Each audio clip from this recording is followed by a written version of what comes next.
Sud Radio, les clés d'une vie, Jacques Pessis. Les clés d'une vie, celle de mon invitée, chanteuse, comédienne et romancière. Vous avez construit une carrière et en parallèle, vous avez démontré que vous étiez une femme de cœur, parfois en brisant quelques-uns.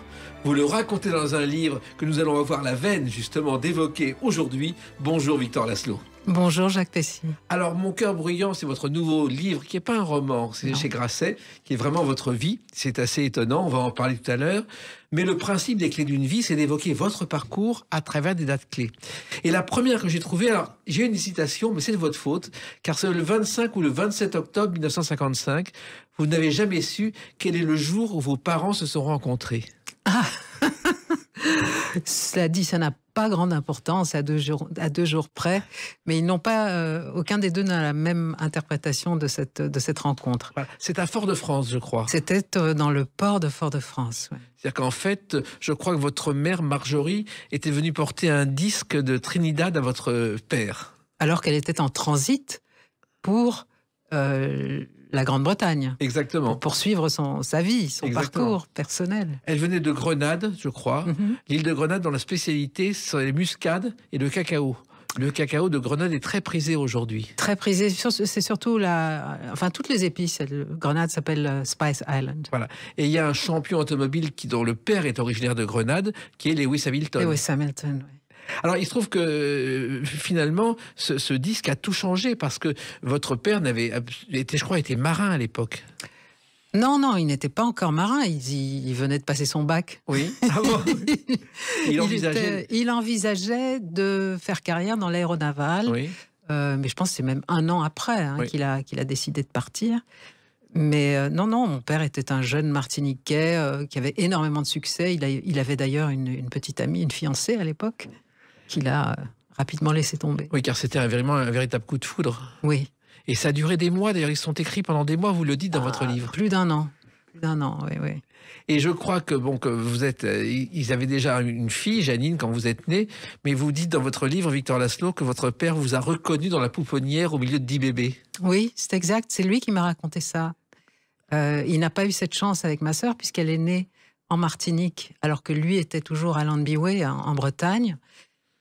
Et moi, je suis née en Bretagne, donc il était là au seuil de mon existence. Oui, je crois que c'était l'hôpital militaire de Lorient. Oui, c'est exact. Parce qu'il était à l'époque en formation à Lorient. À Landbiway, justement. Exactement. Et il y a d'ailleurs, je crois, à Lorient, une école de formation des commandos marins, qui est juste là. Et il y a une spécialité qui est née à Lorient, on ne le sait pas, le gâteau breton. C'est le gâteau lorientais au départ. J'ai déjà entendu parler de ça, mais je crois que je ne jamais l'avoir goûté.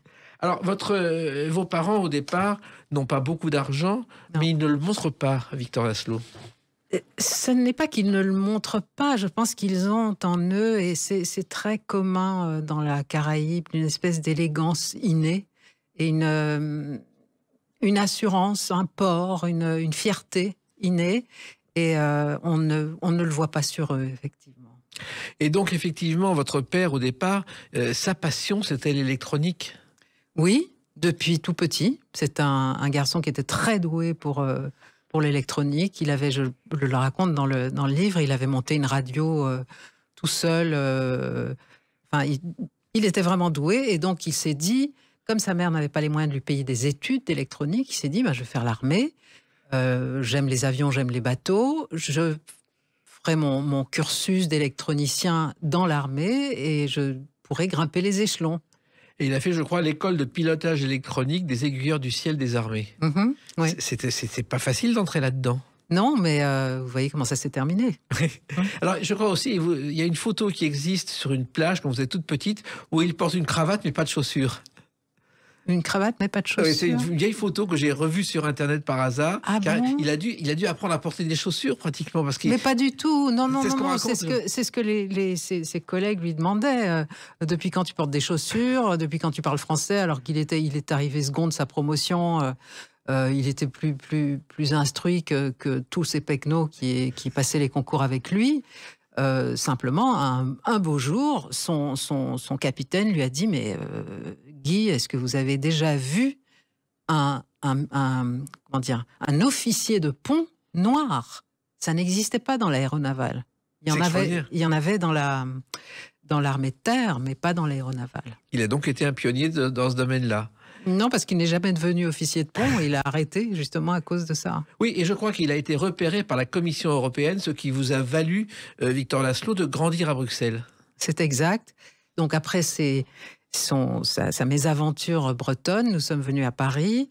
Et là, tout en travaillant, il a entrepris des cours d'électronique pour poursuivre sa formation, obtenir son diplôme. Il travaillait la journée, il étudiait le soir. Et ça a été une période très très difficile, puisque encore une fois très démunis, mes parents étaient vraiment très démunis. Et puis il a réussi brillamment, et là il a été repéré. Et il s'est retrouvé à Bruxelles pour travailler, je crois, au développement des réacteurs nucléaires, ce qui était tout à fait nouveau à l'époque. Oui, c'était pas à Bruxelles au début, c'était dans un village nommé Mol, où il y avait installé une communauté européenne autour de ces deux réacteurs nucléaires, BR1 et BR2. Il y avait une école européenne, des sites avec des familles qui y vivaient. Et donc, j'ai vécu dans ce microcosme entouré d'Allemands, d'Italiens, de Hollandais, pas encore d'Anglais à l'époque. Enfin, c'était la petite Europe des six. En fait, c'était le premier réacteur nucléaire de recherche qui a été construit en 62, qui s'est arrêté en 87 et était actuellement en phase de démantèlement nucléaire. Eh ben, vous me l'apprenez. Et moi, je me baignais.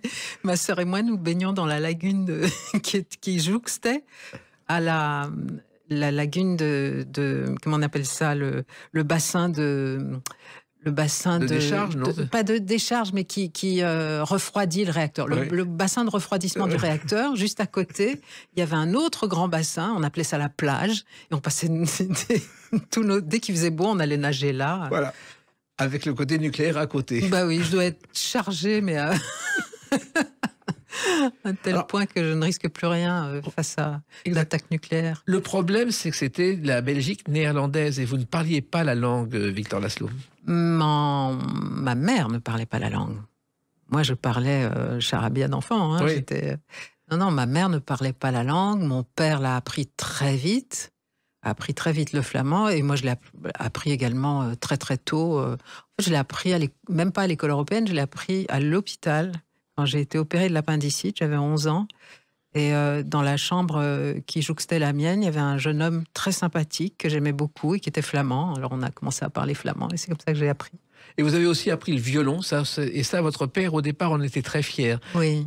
À 6 ans, je crois que vous avez commencé. Oui, il me rêvait au concours Reine-Élisabeth. Il était lui-même dans le regret du violon qu'il a possédé à une époque, quand il était très jeune, et que son frère avait vendu pour un sac de billes.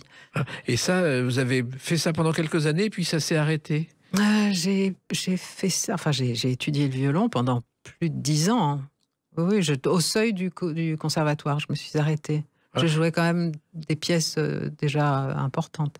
Et puis vous avez fait vos débuts sur scène, je crois, à l'école, en jouant le rôle d'une jeune noire dans une école blanche. Absolument. Je n'ai jamais retrouvé de traces de ça sur Internet. C'est une comédie musicale qui s'appelait Evelyn France.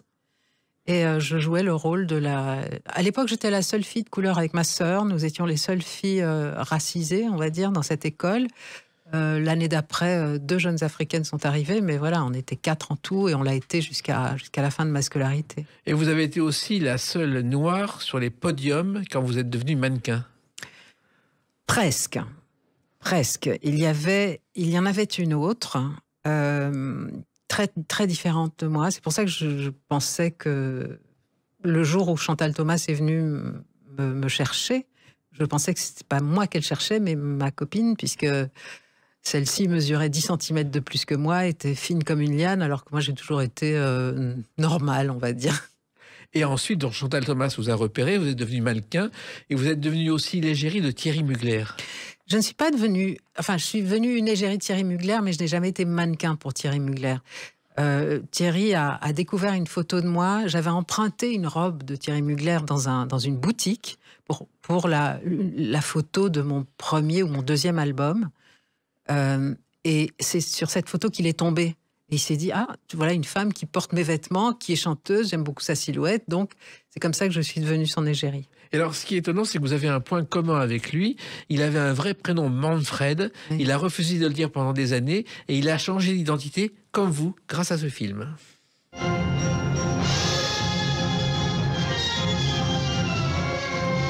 Casablanca qui a changé votre vie, parce que Victor Laszlo, c'est pas du tout votre vrai nom. Bien sûr.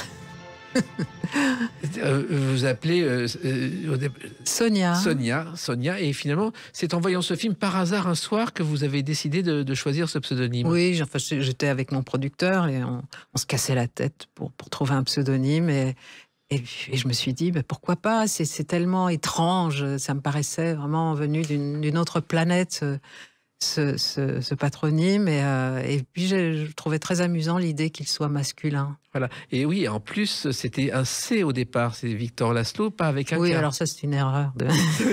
Je crois je sais pas qui a fait l'erreur, mais enfin voilà, c'est comme ça. Et ce qu'on ne sait pas, c'est que ce film, au départ, les interprètes devaient être Ronald Reagan, qui devait jouer le rôle principal, et Michel Morgan. Ah, ça, je l'ignorais. Elle devait le jouer, mais finalement, ses tarifs étaient supérieurs à ceux d'Ingrid Bergman, et c'est pour ça qu'elle n'a pas joué ce film, c'est ça. Et c'est vrai que ce personnage a changé, tout ça a changé votre vie. Oui, c'est un faisceau de circonstances qui ont changé ma vie à cette époque-là, oui. Et ça a continué. Et il y a une autre date que j'ai repérée dans votre parcours aussi, c'est le 1er février 1986. A tout de suite sur Sud Radio avec Victor Laszlo. Sud Radio, les clés d'une vie, Jacques Pessis. Sud Radio, les clés d'une vie, mon invité Victor Laszlo. Nous parlerons tout à l'heure, mais on en parle en filigrane parce qu'il y a beaucoup de choses qu'on évoque dans ce parcours, de votre nouveau livre, Mon cœur bruyant, chez Grasset, qui sont vos mémoires, mémoires très personnelles. Et puis, il y a ces dates clés des clés d'une vie. 1er février 1986. D'après les archives, c'est votre première télé. C'est une émission régionale qui s'appelle Azimut, présentée par Jean-François Bataille. Et vous chantez cette chanson. Fermez les volets et ne plus changer l'eau des fleurs. Canoë Rose. Ça n'est pas ma première émission. Hein. En tout cas, c'est la première émission qu'il y a dans les archives à la télévision aujourd'hui. Française. D'accord. Voilà. Okay. Et c'est une chanson qui a été écrite par Boris Bergman au départ et qui est une chanson qui a changé votre vie. Oui, la chanson a changé ma vie. Disons qu'avant ça, j'étais en Belgique et cette chanson m'a fait passer la frontière. Voilà. Et cette chanson, je crois, est devenue une sorte d'hymne dans les enterrements. À l'époque, il y avait... Vous vous souvenez du magazine L'événement du jeudi? Oui. Voilà, ils avaient fait un papier sur les chansons d'enterrement et j'étais numéro 1. Voilà. Parce que au départ, c'était l'histoire d'un amour fini, cette chanson. Oui, c'était un texte que j'avais écrit en anglais, que j'ai dit à Boris, et Boris a écrit le texte français. Seulement, vous n'avez pas déclaré le texte en anglais. Non, parce que j'étais naïve, idiote, et voilà. Bah, écoutez, bon, ce qui compte, c'est que cette chanson existe, a été un succès. Voilà. Et c'est à partir de cette chanson que vous avez abandonné, Victor Laszlo, votre métier de mannequin. Non, bien avant. Je l'ai abandonné très tôt. Je suis restée 18 mois mannequin. J'ai détesté cette période et à la seconde où je me suis rendu compte que j'avais une vraie possibilité de devenir chanteuse, j'ai arrêté d'être mannequin. Et la chanson, ça a commencé avec le générique d'un film.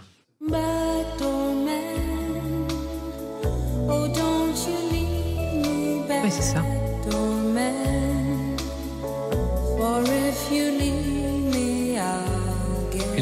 Une balade d'un film de Jean-Pierre Mocky, qui est un film qui raconte l'histoire d'un arbitre poursuivi par une bande de supporters de l'équipe perdante. Et d'ailleurs, il y a une chanson d'Alain Chamfort qu'on entend, qui est Rendez-vous dans ce film. Oui. Et tout a commencé justement par un appel d'Alain Chamfort. Exactement. On s'était rencontrés lors d'une émission de télévision au Luxembourg.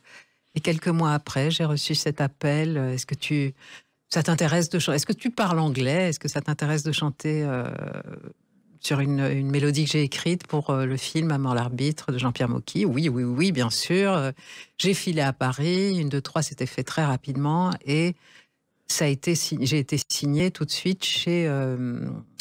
comment s'appelait cette maison? C'est une énorme... CBS, non? Oui, c'était CBS, voilà. Exact. Alors, Victor Laszlo, la chanson, ça a commencé, je crois, à Bruxelles, dans des bars un petit peu louches. Interlope. Alors non, il n'était pas louche. Le tout premier était une boîte de nuit. C'était une boîte de nuit dans laquelle tous les mercredis soirs, il y avait un orchestre. et des chanteurs, professionnels ou non. Mais c'était une boîte de nuit un petit peu pour voilà, des gens qui passaient leur vie à boire, quoi. C'était pas terrible comme fréquentation. Mais c'est là que j'ai fait mes premières armes publiques en chantant des titres de Barbra Streisand, ce qui fut vraiment une très bonne école. Et vous aviez envie de chanter? C'est venu comme ça par... Non, j'ai toujours eu envie de chanter. Enfin, vous savez, dans un groupe, il y a toujours celle qui chante, celui qui joue de la guitare, celui qui tape sur qui fait des percussions. Et moi, j'étais celle qui chantait. Donc, voilà. J'ai toujours eu ça en moi. Et c'est là que vous avez été repéré ensuite dans les bars par un producteur? C'est là que j'ai été repérée... dans d'autres bars? Non, c'est pas un bar. C'était encore une fois une énorme boîte de nuit qui était sans doute l'endroit le plus couru de la capitale à l'époque. À Bruxelles? À Bruxelles, oui. Et c'est là que j'ai été repérée par ce producteur qui, à vrai dire, ne m'avait jamais entendu chanter. Hein. Il s'est juste dit, avec la gueule qu'elle a, elle doit savoir chanter. Carrément. Je suppose. Lou de Prec était quelqu'un qui avait le nez creux. Oui. Vraiment. Et il a tout de suite compris qu'il y avait quelque chose avec vous. Il y avait un fil à tirer, oui. Ouais. Et c'est vrai que ça vous a surpris. En même temps, vous aviez envie. C'était l'occasion à ne pas rater. En fait, vous savez ce qui s'est passé, c'est que j'aimais le regard des gens quand je chantais. J'aimais voir le bonheur que ça procurait aux gens. J'ai jamais été persuadée d'être une grande chanteuse, d'avoir une grande voix, même une belle voix. Mais voir que ça rendait les gens heureux, ça m'a donné envie de poursuivre cette voie. Et de fil en aiguille, je m'y suis faite. Voilà. Il y a aussi une chanson qui n'est jamais sortie, qui était un rap au départ. Oui, on a même tourné un clip, ça, c'était complètement ridicule. When I go to the market, I take my bag. Et c'est pas jamais sorti, ça c'est totalement disparu, Victor Laszlo. Oui, je pense qu'on n'en trouve même pas la trace sur la toile. Alors, il y a eu les bars à Bruxelles, mais il y a aussi les bars à Paris. Et notamment, il y a le Vin des Halles qui était très fréquenté à l'époque par les débutants. C'est un restaurant. Oui. Je n'ai pas jamais fréquenté les bars. C'était des boîtes de nuit, des restos. À l'époque, il y avait beaucoup de bars dans les Halles. Mourouzi, d'ailleurs, Yves Mourouzi en dirigeait un et l'animait tous les soirs. Et donc, ce restaurant, le Vin des Halles, vous y étiez aussi avec d'autres débutants. Mais oui. Oui, et il n'y a pas très longtemps, Florent Pagny a écrit une biographie et je suis tombée un jour sur un extrait d'une interview où il parlait du Vin des Halles. Et lui ne s'est pas souvenu de moi, alors que moi je me souviens de lui. Oui, il débutait lui aussi. Bruel aussi qui débutait. Bruel débutait. Il y avait donc Bruel, il y avait Alain Lanty, le pianiste, Breda, danseur. Vous arriviez comment? Vous étiez arrivé comment dans ce restaurant? Mais à l'époque, j'étais encore mannequin et je travaillais pour une marque installée à Paris. Je venais de temps en temps faire des défilés de cabine, ce qu'on appelle des défilés de cabine, pour des clients. Et évidemment, le soir, nous sortions. Oui. Voilà, c'est comme ça que c'est comme ça que vous avez débuté. Mais Bruel, moi, je me souviens de ses débuts. Il jouait au théâtre aussi en même temps une pièce de Maria Pacôme. Il croyait en lui, mais personne ne l'écoutait. Personne ne voulait de ses chansons. Il a fallu que ça démarre ensuite, un peu par hasard, avec Casser la voix. Et c'est devenu un phénomène qu'il a même totalement dépassé au départ. Complètement, complètement. Vous avez été aussi choriste, je crois. Et Florent aussi, Florent Pagny aussi était comédien avant d'être chanteur. Bien sûr, il a joué dans plein... Il était bon acteur, en plus. Très bon acteur, ouais. Et il a été repéré par Gérard Louvain et c'est devenu un chanteur. Exact. Et il a montré aussi qu'il avait tous les talents et il continue à les avoir. Vous avez aussi, je crois, Victor Laszlo, été choriste, les Hollywood Bananas. Non, mais alors, c'était bien avant. Oui. C'était juste l'époque où Alain Chamfort m'a repéré sur ce train des jouets. J'ai participé à l'enregistrement d'un disque avec Lou de Prec et son groupe, les Hollywood Bananas, en lui faisant jurer que je n'en serais jamais une. Voilà. L'idée de me vêtir d'une queue de lapin avec des oreilles de lapin et de mettre mes nichons en pâture comme ça ne m'intéressait pas du tout. Je trouvais ces jeunes femmes charmantes mais parfaitement ridicules. Je trouvais que c'était une image totalement dégradante de la femme et je ne voulais pas en être. Donc on m'a placée de l'autre côté de la scène où j'étais habillée normalement et je chantais les chœurs de cette première chanson. Mais c'est arrivé une fois. Voilà. Et puis il y a eu quand même un beau cadeau d'anniversaire avec cette chanson. Tu peux me pleurer des rivières pleurer des rivières. Au départ, c'est une chanson d'un film, La Blonde et moi, je crois, en 55, oui, absolument. que vous avez entendu et eu envie de chanter. J'ai vu le film, je trouvais qu'en plus c'était le premier clip de l'histoire des clips vidéo, puisque dans le film, l'homme rentre chez lui complètement ivre, il met le disque et il voit la chanteuse apparaître partout. Il ouvre le frigo, elle est dans le frigo. Enfin, donc j'adorais et la chanson et ce qu'elle véhiculait comme image. Et oui, j'ai dû en faire part à mon producteur qui m'a offert l'enregistrement pour mon anniversaire et m'a permis de le chanter. Et c'était un immense succès. Voilà. Ça vous a même entraîné au Printemps de Bourges. Et je ne sais plus si c'est ça qui m'a entraîné au Printemps de Bourges, mais en tout cas, Pleurer des rivières et Canoë Rose ont été donc les deux premiers tubes. Je ne sais plus les dates, hein, c'est 84, 85 et 87. 85, 87. Si vous le dites, ça doit être ça. Mais effectivement, c'est grâce à ça que j'ai été connue en France. Oui, et le Printemps de Bourges, c'est là où vous avez rencontré Serge Gainsbourg, et vous avez connu Gainsbourg à Bourges, et Gainsbourg chez lui, rue de Verneuil. Absolument, oui. Car c'était deux personnes totalement différentes. Oui, en même temps, moi, le Gainsbourg de Bourges, il m'a bien fait marrer. Hein. J'étais très contente. Mais je m'en fichais comme vraiment d'une guine d'être filmée en short, pieds nus, avec des lunettes sur le... J'ai jamais été aussi glamour qu'on voulait bien me dire de moi que je l'étais. C'était surtout un fantasme de mon producteur que je m'activais à démanteler dès que je pouvais. Donc ça m'a beaucoup amusé cet épisode avec Serge. Oui, car il filmait le Printemps de Bourges, il en avait même fait un documentaire à la télévision. Mmh. Ça, c'était la partie chanteuse. Et puis, il y a une autre partie importante dans votre vie. Et il y a une date aussi clé, c'est le 6 octobre 1992. À tout de suite sur Sud Radio avec Victor Laszlo. Sud Radio, les clés d'une vie, Jacques Pessis. Sud Radio, les clés d'une vie, mon invité Victor Laszlo. Nous parlons tout à l'heure de votre livre de souvenirs, Mon cœur bruyant, chez Grasset. On l'évoque d'ailleurs en filigrane puisque certains éléments qu'on évoque sont dans ce livre. Et il y a une date aussi que j'ai fait le calcul parce que vous l'évoquez dans ce livre. Le 6 octobre 92, vous êtes à l'Opéra de Dresde en Allemagne où vous allez croiser une légende dont on va entendre la voix.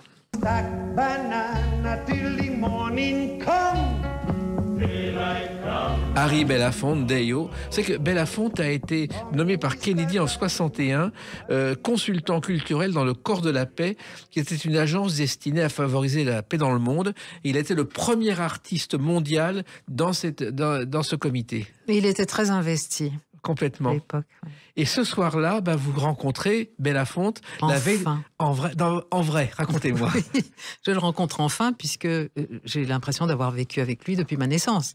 Puisqu'il est le portrait craché de mon père. C'est ça qui est extraordinaire. Oui, c'est extraordinaire. Et je rêve du jour où je vais enfin pouvoir lui dire à Harry Belafonte, mais vous savez, regardez, voilà mon père. J'ai toujours une photo de mon père avec moi, au cas où.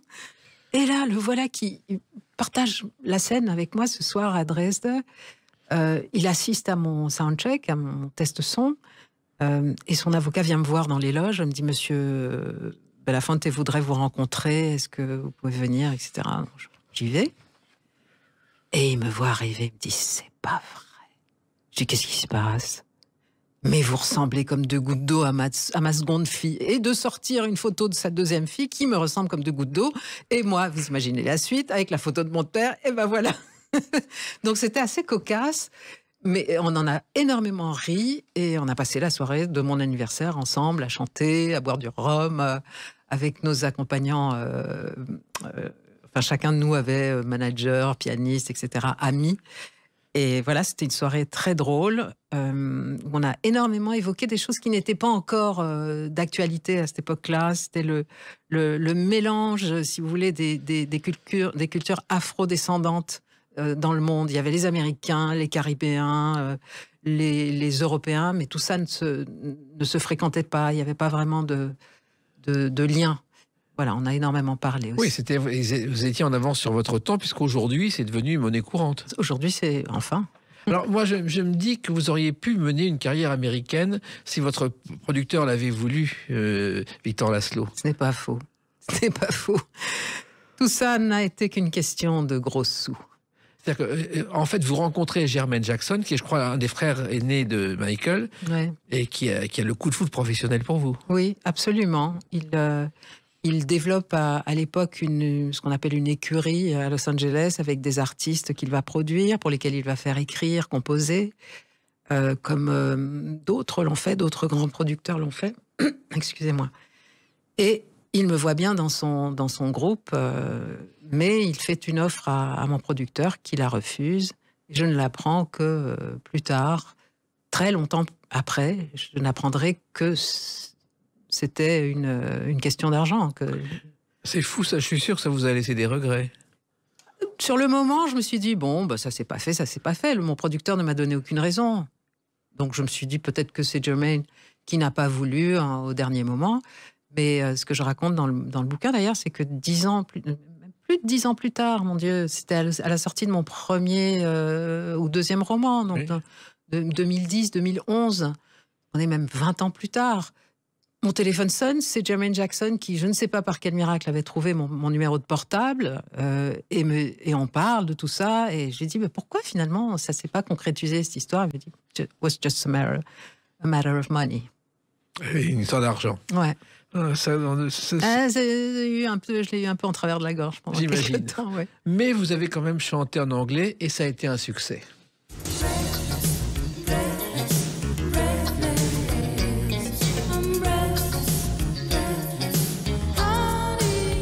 Car avec cette chanson, vous avez ouvert l'Eurovision de 1987 à Bruxelles. Et ça aussi, ça a été un événement, Victor Laszlo.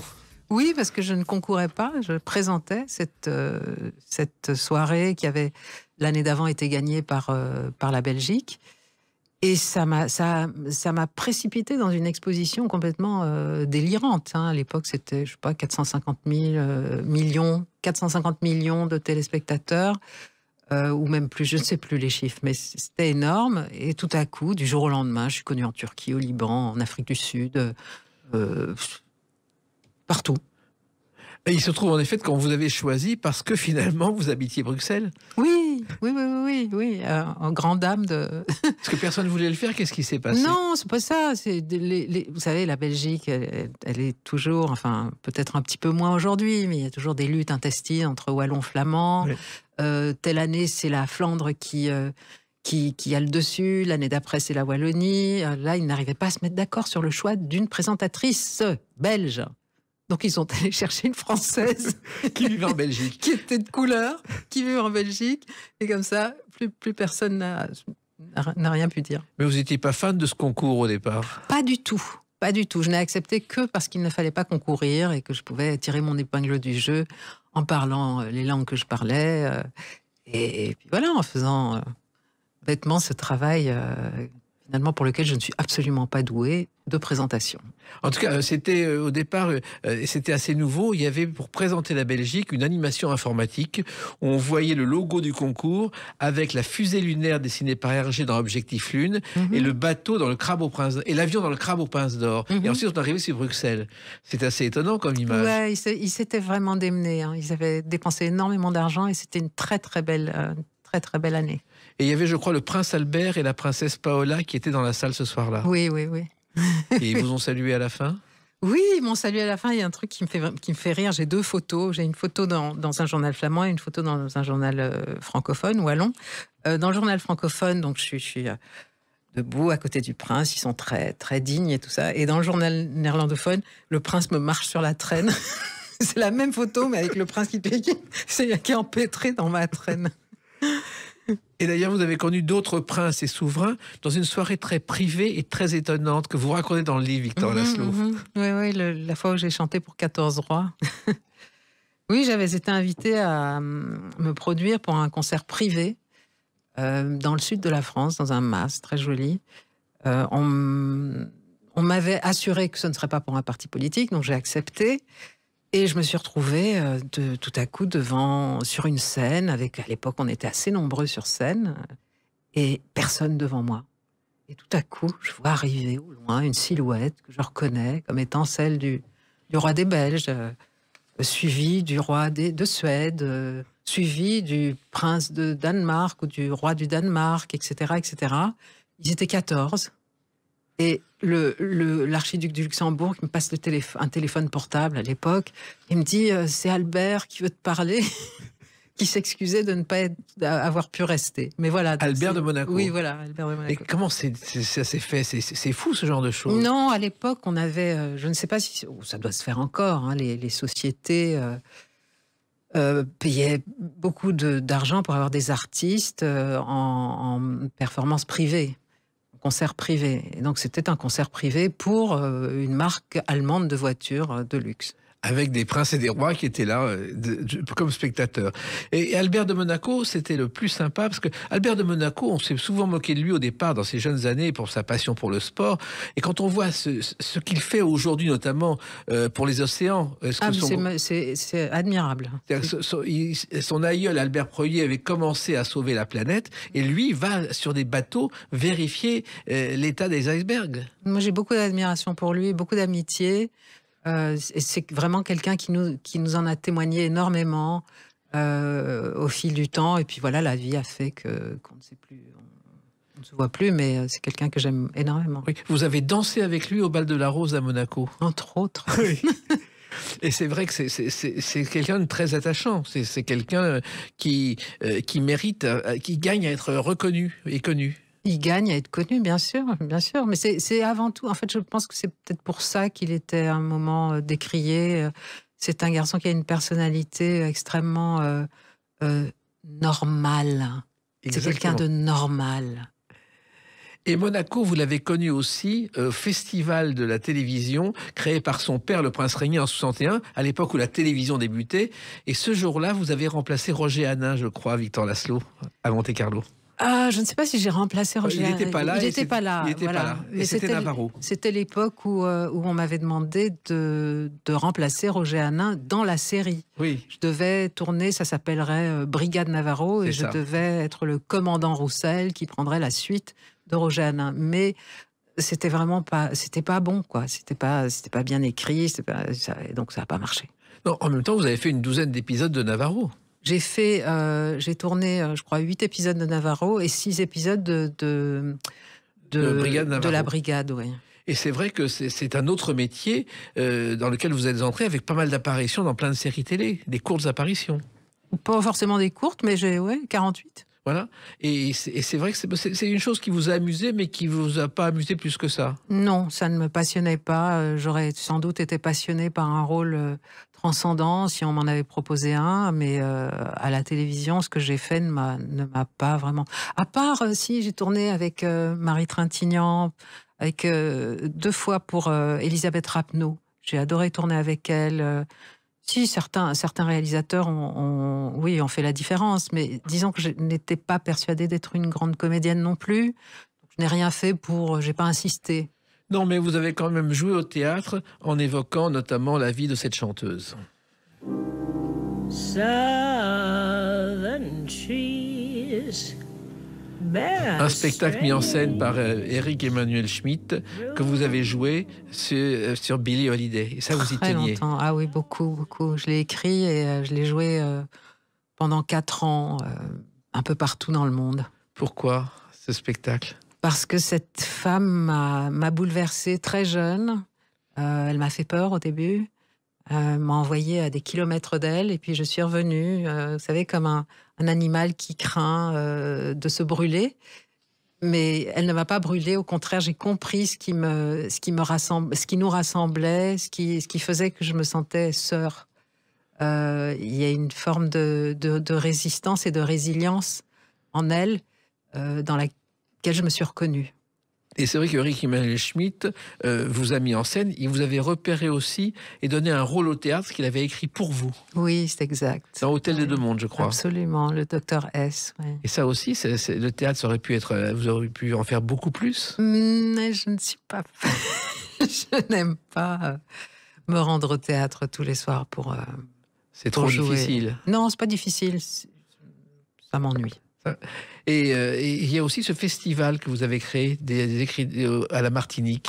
Ah oui, alors ça m'ennuie pas du tout. C'est mon bébé, ça, le festival de littérature En Pays Rêvé. Oui. Et ça aussi, c'est quelque chose qui a démarré, je crois, il y a quelques années et que vous poursuivez avec passion. Avec passion, beaucoup de difficultés, puisque les pouvoirs publics l'argent public est en train de fondre comme neige au soleil. Vous avez remarqué, oui. Oui, c'est dramatique. Je ne sais même pas si l'année prochaine, nous serons en mesure d'en proposer un, mais bon, on verra. Mais en même temps, c'est quelque chose que vous avez créé sur cette île que vous avez connue à 9 ans, je crois. Oui, qui est ma maison. Cette île est ma maison. Et la littérature y est très importante. Enfin, la Martinique a donné naissance à des penseurs extraordinaires. Et il n'y avait pas de festival, donc j'en ai créé un. Voilà, et la littérature est tellement importante que vous avez écrit des livres. Et le dernier, il est paru le 9 avril 2025. On en parle dans quelques instants sur Sud Radio avec Victor Laszlo. Sud Radio, les clés d'une vie, Jacques Pessis. Sud Radio, les clés d'une vie, mon invité Victor Laszlo. On a évoqué votre parcours et ce parcours est évoqué en filigrane dans ce livre qui est sorti le 9 avril 2025 qui s'appelle Mon cœur bruyant chez Grasset. Et ce livre, c'est assez étonnant parce que vous vous dévoilez pour la première fois et je pense que les paparazzis qui courent après vous seront dégoûtés parce que vous racontez tout sur votre vie. Non, je raconte pas tout. Non, je ne raconte pas tout sur ma vie, au contraire. Il y en aurait pour 5 textes, si je devais tout raconter. Non, j'ai pris le parti d'écrire une traversée de l'amour, ni plus ni moins, avec quelques clés sur ma vie professionnelle, quelques anecdotes, quelques rencontres non amoureuses, mais toutes ont un lien de près ou de loin avec cette trajectoire, avec ce cœur bruyant qui est le mien et qui a toujours été. Oui, d'ailleurs, vous racontiez ces histoires à d'autres personnes et c'est comme ça qu'est née l'idée du livre. Oui, c'est exact. Enfin, c'est surtout les autres personnes qui m'ont poussé à écrire ce livre. Je n'en voyais pas vraiment l'intérêt jusqu'au jour où mon éditrice de l'époque m'a dit « Non, il faut que tu ailles voir le patron de la maison et que tu lui dises voilà, je veux écrire ça. Non, c'est important, c'est une trajectoire de femme, ça a valeur de témoignage aujourd'hui. » Et ce qui m'a vraiment poussée, ce qui a eu raison de mes dernières réticences, c'est la liberté, la libération de la parole féministe et féminine sur ces sujets de violence faite aux femmes, de maltraitance, d'abus, etc. Je pense que si MeToo n'avait pas existé, je n'aurais peut-être pas écrit ce texte, parce que je dévoile des choses très intimes. Je ne prends pas de gants, il n'y a aucun masque, aucun faux semblant. Évidemment, c'est ma vérité. Peut-être que certains hommes diront qu'ils n'ont pas vécu les choses de la même façon, mais voilà. Et il n'y a pas que des jolies histoires. Voilà. Alors, il n'y a pas de nom, il y a juste un F pour indiquer une des personnes. Vous n'avez pas voulu donner le moindre nom dans ce livre. Si, j'en ai donné. Oui, mais enfin, bien. Ils ne sont pas évidents. En tout cas, il se trouve que ce livre, il aurait pu s'intituler « Le journal des malheurs de Sonia ». Oui. Quand j'étais petite, j'aimais comme beaucoup de petites filles, la comtesse de Ségur, et je me souviens avoir été marquée, je sais pas, à 7-8 ans par les malheurs de Sophie. Et je me suis dit, un jour, j'écrirai les malheurs de Sonia, parce que j'étais déjà très, très malheureuse. Et vous écriviez déjà votre journal sur des carnets, sur des carnets usagés. Oui, très tôt. Je me suis mise à écrire très tôt. Je me suis rendu compte très, très jeune du pouvoir de l'écriture, du pouvoir de la littérature, parce qu'on avait une grande bibliothèque à la maison et j'ai pioché dedans sans aucune retenue. Et je n'avais en revanche pas d'interlocuteur sur des questions essentielles, des questions qui me semblaient essentielles. Donc je l'écrivais, donc je me confiais par écrit. Et le premier auteur qui vous a marqué, je crois, Victor Laszlo, c'est Guy de Maupassant. Oui, c'est un des tout premiers à m'avoir marqué avec une nouvelle assez, érotique finalement, cette nouvelle. Je ne sais plus comment elle s'appelle, mais c'est l'histoire d'un militaire qui, dans un train, qui est affamé, une nourrice en face de lui qui a besoin de donner le sein, et elle finit par lui donner le sein. Donc c'était très érotique, j'ai lu ça très très très jeune. Mais ce qui m'a plu, c'était ce que ça donnait à voir, tout simplement. Que les mots dansaient devant ma tête et devenaient des images. Je me suis dit, ça, moi, je veux faire ça. C'est ce que je veux faire comme métier. Et Maupassant, il y a une chose qu'il ne voulait pas voir, c'est la Tour Eiffel. Il avait écrit un manifeste en 87 pour dire il ne faut pas que ce monument existe. Et après, il déjeunait régulièrement au premier étage de la Tour Eiffel. On lui demandait pourquoi. Il dit que c'est le seul endroit où je ne vois pas la Tour Eiffel. Je ne la vois pas, exactement. Alors, dans ce livre, Mon cœur bruyant, il y a 2 parties. Il y a un fil conducteur d'une histoire avec un homme de la Barbade, et il y a le reste. Pourquoi ces 2 parties? Parce que c'est aussi un point de départ du texte. Je vivais cette histoire complètement abjecte, avec ce personnage inexistant, qui n'était pas vraiment là. Et je me rendais compte, tout en se faisant, que je répétais inlassablement le schéma de poursuivre quelqu'un qui ne veut pas de moi, quelque part, même s'il avait ouvert les portes au départ. Et ça a été une des raisons aussi, un des points de départ du livre. Et j'aime bien, je pense que je suis assez bonne pour architecturer un récit. Parce que j'écris comme j'aime lire. Donc j'essaye de ne pas ennuyer le lecteur avec des séquences ou trop longues ou... Et donc, c'est pas une tentative consciente, mais comme j'écris comme une lectrice, ça donne un livre avec une architecture particulière. Oui, et ce récit, c'est le récit que beaucoup de femmes ont connu. Un homme qui a une double vie en permanence, qui vous envoie 100 roses un jour et qui vous donne pas de nouvelles pendant 6 mois. Et qui vous ghost, comme on dit aujourd'hui, oui. Pendant 6 mois. Oui, tout à fait. Mais comment peut-on tenir le choc pendant des années, moralement? Mais justement, avec cette grande résilience dont je suis tout à fait capable, et ce besoin finalement d'être malgré tout, d'habiter une partie, une parcelle, qu'elle soit infime ou pas, du cœur de quelqu'un. Et en même temps, c'est très dur à vivre, parce qu'on a des moments d'euphorie et des moments de déprime. Mais oui, mais c'est notre quotidien, en tout cas c'est le mien. Et d'ailleurs, vous avez fait à l'époque la fortune des télécommunications. Je crois que les conversations duraient des heures et des heures. Là, aujourd'hui, il y a Internet, donc on fait C'est beaucoup plus facile. Et il se trouve aussi que cette histoire, c'est une histoire parmi d'autres, parce que vous expliquez dans ce livre que vous êtes tombée adolescente amoureuse toutes les 2 ou 3 minutes de Victor Laszlo. Oui, j'exagère, mais c'était vraiment à tous les coins de rue, oui. Oui. Et je tombais amoureuse et je me réveillais 2-3 jours après en me demandant ce que j'avais bien pu trouver à cette personne. Je poursuivais de mes assiduités des garçons qui, 1 an plus tard, revenaient vers moi en me disant « mais je ne me suis pas rendu compte que je t'aimais ». Je les regardais comme ça en me disant « qu'est-ce qu'il me veut celui-là ?» Enfin, j'étais vraiment un cœur d'artichaut. Je ne sais pas à quoi c'est dû. C'était un besoin de manger de l'amour. C'était justement votre vie dès le départ. C'était ce besoin d'amour que vous aviez en permanence, Victor Laszlo. Oui, mais vraiment comme un ogre. Manger de l'amour. Voilà. Et au départ, et vous le dites dans ce livre, Victor Laszlo, Mon cœur bruyant, vous ne vouliez pas d'une vie de femme mariée avec un mari qui rentre tous les soirs à la maison. Non, je savais que ça m'ennuierait. Pourquoi ? Parce que je ne suis pas faite pour le... C'est pour ça que j'aime pas le théâtre, peut-être. Oui. Enfin, j'aime y aller, mais je n'aime pas jouer au théâtre parce que la régularité, en toute chose, ne me sied pas. Mais ne pas avoir de vie traditionnelle, on en paye le prix, finalement. Très cher. C'est-à-dire ?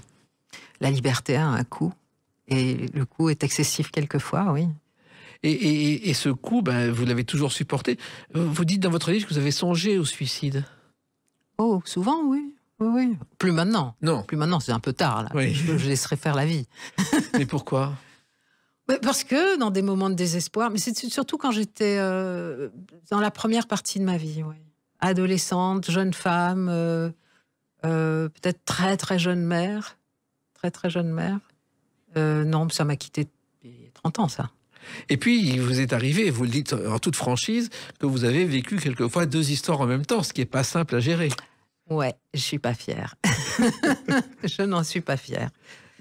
Non, c'est un concours de circonstances. C'est quand quelquefois vous rencontrez 2 personnes qui à elles 2 font une.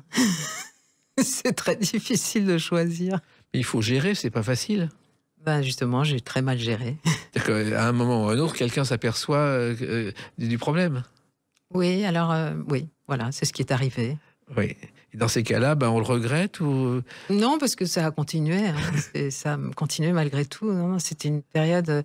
C'était un des hommes qui est toujours dans ma vie, d'une certaine manière. C'est un très bon ami et c'est lui qui a composé mon tout dernier album.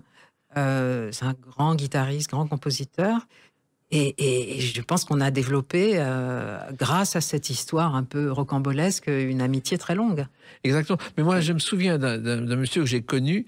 Il avait plusieurs maîtresses en même temps. Il avait il avait un cadre chez lui avec des photos. Et quand la jeune femme arrivait, il changeait la photo de la femme qui l'attendait. Ah non, c'était pas. Non, je n'étais pas dans la duplicité et surtout pas dans la fourberie. Il y avait un homme là qui avait, fait... bon, il m'avait trompé, il avait fait amende honorable et il revenait. Et entre-temps, moi, j'avais rencontré quelqu'un d'autre. Ah oui, ça arrive, c'est normal, c'est donc logique. je ne suis pas allée spontanément et simultanément vers deux personnes. Non, c'est un concours de circonstances, c'était une personne puis l'autre. Sauf que la deuxième, eh bien, je n'arrivais pas à la quitter, donc... elle a cohabité un moment. Exactement. Alors, Victor Laszlo, vous évoquez aussi le père de votre fils, Maxime, qui était un photographe. Et un photographe que vous avez aussi... il fallait le tenir, ça aussi, parce qu'il buvait beaucoup. Oui, j'ai eu quelques expériences. C'est ce qui m'a donné, vraiment, ce qui m'a dégoûté de l'alcool, quelque part. Et je ne supporte pas l'ébriété chez les gens, enfin chez les hommes en tout cas, qui sont près de moi, je ne supporte pas. Et puis il y a une grande histoire d'amour qui a duré 8 mois, et il y a eu un bébé qui est une chanson. Peut-être des centaines, peut-être des milliers, sûrement des milliards de baisers perdus. Avec Bernard Lavilliers, ça a été un coup de foudre, vous le racontez dans ce livre. Oui, c'est une très jolie histoire. Oui. Vraiment, on a fait en très peu de temps énormément de choses ensemble. Et on est partis chacun de son côté, mais on a continué à travailler parce qu'après, on s'est retrouvés encore en studio. Et de fil en aiguille, on s'est perdu de vue sans vraiment se perdre, puisqu'on est nés le même jour, donc on se souhaite nos anniversaires. Je suis allée l'écouter avec son symphonique, c'est absolument sublime. Il est au courant, il a lu le livre, ça l'a fait beaucoup rire. C'est un ami aujourd'hui. C'est un personnage étonnant. Moi, je l'ai interviewé plusieurs fois. Alors, il a un côté soi-disant mythomane au Brésil. En fait, vous êtes allé au Brésil et tout ce qu'il raconte, finalement, c'est vrai. C'était vrai, oui, mais je pense que c'est ça l'art d'embellir. C'est un art d'embellissement, finalement.